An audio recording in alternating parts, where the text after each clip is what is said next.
I get asked a lot of cooking questions, and I answer every one every week. This week I got a question from a gal who wanted to know if I could share a recipe for an authentic fettuccine Alfredo. She went on to ask, what's the difference between Alfredo and Primavera? Lisa, today's your lucky day.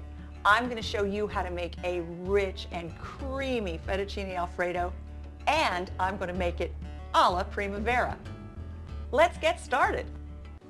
I'm going to answer Lisa's second question first. What's the difference between Alfredo and Primavera?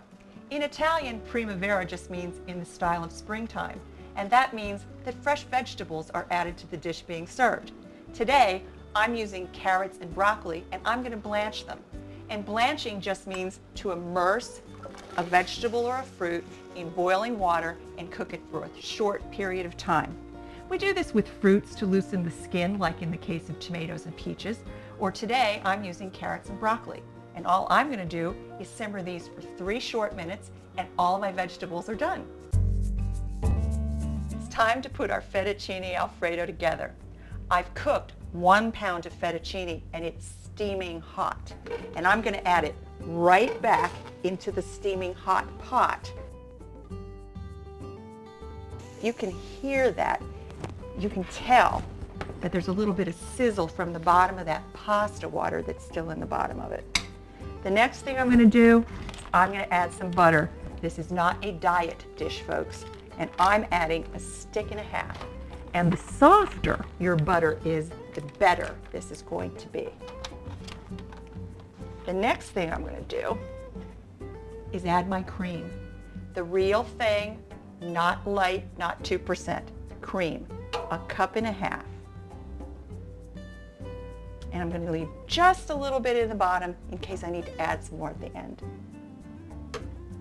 My spices, I've got some red pepper flakes, Italian seasoning blend, touch of nutmeg, some sea salt, and some cracked black pepper. And 1 cup to 1.5 cups of Parmigiano Reggiano cheese, the real stuff, not that stuff in the plastic can with the green lid. Real Parmigiano Reggiano. Now what I'm going to do is I'm going to toss this like a salad. And this, folks, is basic fettuccine Alfredo. Authentic, basic. It's a simple, rich pasta dish that's cooked in basically just cream and butter and spices.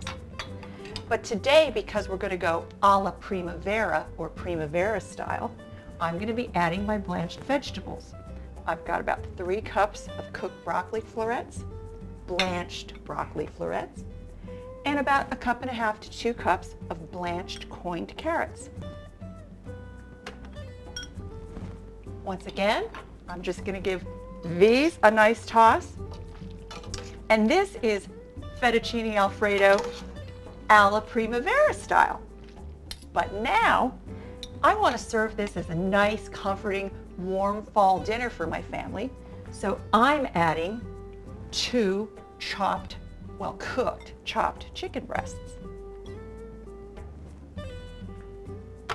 I'm going to give it 1 more toss to make sure everything is totally enrobed or encased in this creamy butter mixture. Now what I'm going to do is I'm just going to take this aside, take it off the heat, and go cover it and let it sit for 10 minutes before I serve it. Little did Alfredo D'Alelio know back in 1914, when he invented this pasta dish for his pregnant wife, that a few short years later, the silent screen stars Mary Pickford and Douglas Fairbanks Jr. would wander into his little Italian eatery. They took this dish back to Hollywood, and the rest is history, folks. It became world famous. Fettuccine Alfredo. For these and all of my recipes, just go to my website,